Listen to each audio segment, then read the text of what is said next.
About 3 months ago I was driving home from Worcester, Massachusetts. On my way home I saw one of the most fucked up and bizarre things I have ever witnessed. It was probably around 2 a.m. when it happened. I was in the city with a couple of my friends and my girlfriend. We were at the hookah bar, catching up and having a few drinks. The bar closes pretty late and we didn't get out of there till well after midnight. After dropping my friends off at home I brought my girlfriend to her house so she could grab her car. The plan was for her to follow me to my house and she was going to spend the night. She had work in the morning and needed her car so she could leave directly from my house and not have to force me into driving her. I was all for this because, to be frank, I'm usually very lonely at night and I enjoy the company of my beautiful girlfriend. It's not too often I can convince her to sleep over. It's a very nice night, a little on the cold side for July, but crystal clear skies and a perfect thumbnail moon hanging overhead. I live in the back country of Massachusetts. It's basically all woods, farms, and bumpy, pothole-littered roads. Driving these roads at night can be a little unnerving, but I've become used to it and generally enjoy a late-night drive through the country. Pick very related. The drive from my girlfriend's house to my house takes about 15 minutes. Somehow she manages to get in front of my car with hers. It's not a big deal. She knows how to get to my house. After all, we've been together for over a year now, so I think nothing of it. I reached into my shirt pocket, take out my pack of Marlboros and light a cigarette. Shifting into third gear, I accelerate onto a very pretty stretch of road with farm fields on both sides. Paying no attention to the road, I know the route to my house like the back of my hand. I look down to ash my cigarette in the ashtray, and upon looking up there is a deer in the middle of the road. It's a miracle that neither my girlfriend nor I hit it. Deer, fox, raccoons and other critters are common to these back roads of New England. With my heart racing, I let out a laugh, imaging the damage my crummy '94 Ford Escort would sustain if I hit something like that. After driving down the very scenic farm-laden road, our two-car caravan begins the final leg of the drive to my house. This street, Whitewood Road, is very steep and incredibly windy. A few times I've almost flipped my car because I was careless with my driving. Being on the edge of my seat after almost hitting the deer, I made sure to pay attention. The taillights of my girlfriend's car ahead of me acted like a marker to follow. I watched them vanish for a second as her car went around a sharp corner, and then to reappear after I had taken the same corner. The road crept through the woods like a snake. At the last bend before the bridge which brings you into a neighborhood, a very secluded one on the outskirts of town, my girlfriend's brake lights went on. She's a really shitty driver, so I didn't think anything of it. As she took the turn, her high beams illuminated a white shape on the outside corner of the road, just outside the tree line, where the white break down lane line would be if this road had traffic lines. I drove forward, probably at about 10 miles per hour because the turn was sharp and because I wanted to see what this white shape was. I wish I hadn't. It was a man. He was laying in the fetal position. He was covered in dirt, scraped from head to toe, wearing nothing but a pair of white cut-off shorts. No shoes and no shirt. His hair was long, thin and jet black. His body was snow white in color. His skin glowed in the yellow hue of my headlights. I stopped my car next to him.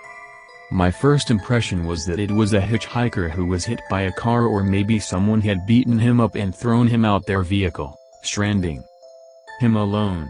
I was an Eagle Scout and know a thing or two about first aid. I figured I could help him, let him use my phone, or even give him a ride. I leaned over into the passenger seat and rolled down the window. The passenger side door was maybe 5 feet away from the man, unlocked. As I rolled down the window, the man looked up at me. His eyes were as black night. The pupils were as big as Oreos. He didn't blink. He couldn't didn't have eyelids. I looked directly into this man's face. He looked crazy and animalistic. Like the wilderness had turned him into some kind of beast. After about 10 seconds the man began to rise to his feet, putting his hand onto his knobby knees for support. His frail chest rising and falling rapidly. He looked me right in the face the whole time, and when he finally got on his feet he made a move for my door handle. I was frozen with fear and didn't know what to do at first. Once I got my senses I floored it, but the car wouldn't move. I had left it in third gear and my car, being an absolute shit box, just whined and sputtered and crept forward at about 3 miles per hour. I slipped it back into first gear and took off, all the while keeping my sight fixated on this man. As I drove away his sunken, crazy face turned into a grin. I took out my phone and called my girlfriend. Surely she saw this guy, there's no way I'm imaging this. My girlfriend answered the phone immediately. I told her to pull over and wait for me. She was about 1,000 feet up the road. I pulled up next to her, my window already about halfway down, and asked her if she saw that guy. She literally began screaming and crying and sped off. She called me and apologized for driving away like that. She said she was too freaked out to sit around in the car that close to the man. I told her to go to our friend's house. He lived in the neighborhood, about 10 seconds away from where we're pulled over. She agreed and led the way. We got to his house, locked our doors, met up with each other and held hands. Her hand in mine. We ran into his basement. It's always unlocked. Friends just dropped by at his house. It's how it's always been. He was sitting at his computer playing WoW. We told him what happened and he said we have to go back and check this out, that there must be an explanation. So all three of us piled into my car and began talking about what we saw. My friend wasn't convinced. He's a see it to believe it kind of guy. We drove down the road where we saw the man. Nothing. We turned around and drove down it again. Nothing. We made a detour, emerging on a side road that leads to the road where saw this man. We all agreed to make one more pass down the road before calling it a night. Not expecting to see anything, I lit up another cigarette. As I was pulling my lighter from my pocket I saw him. He was standing against a tree. No, he was standing facing the tree. His arms were crossed in front of his chest. He wasn't hiding. He wasn't moving. He was just there. My girlfriend began screaming at the top of her lungs. I couldn't take it. It was too much. I gunned it, speeding off down the road, these horrible screams just echoing in my ear. I turned around and told her to shut the fuck up. The screams turned to sobs and sporadic sniffles. My friend, in the front passenger seat, was awestruck. He couldn't believe it. I couldn't believe it. I was so anxious and nervous. I didn't know what to think. That's when she said it. He had a hammer in his hand. I didn't understand what she was saying through the sobs. She repeated it. He had a hammer in his hand. I decided to call the police. I pulled over further up the road and entered 911 into my phone. It was ringing. What the fuck am I going to say, I thought. The dispatcher picked up. I told him the story through a shaky and cracking voice. The dispatch told me to stay put, that they were going to send a patrol car, and that they wanted us to show him where we saw this man. We obeyed and waited for what seemed like an eternity. Every sound seemed like him. Every movement seemed like it was him. We didn't speak. I just sat there, chain smoking. Just as I lit a cigarette, the officer showed up. I flicked the butt onto the ground and proceeded to show him where we saw this guy. There was nothing to found. After waiting around with the cop for a while, answering his repetitive questions, we left. We decided to go to McDonald's for breakfast. It was around 4:30 a.m. now.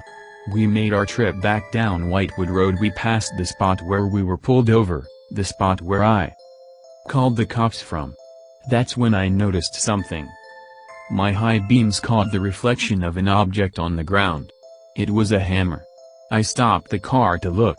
It was most certainly a hammer, and not 3 feet away from was my barely smoked cigarette. I don't drive down this road anymore. I can't bear the thought of what might have happened if we sat pulled over on the side of the road for any longer. The police said they would continue their investigation, but I don't think they'll do shit. Somewhere in the woods of Whitewood Road, there's a man that has no reason being there, and to be honest I never want to know what he was doing. The whole story is true. You can believe me if you want, you can say this is just made up, say I'm trolling, whatever. I don't care. But I promise, the image of that man, him as I've come to refer to him, grinning at me will be burned into my mind for the rest of my life.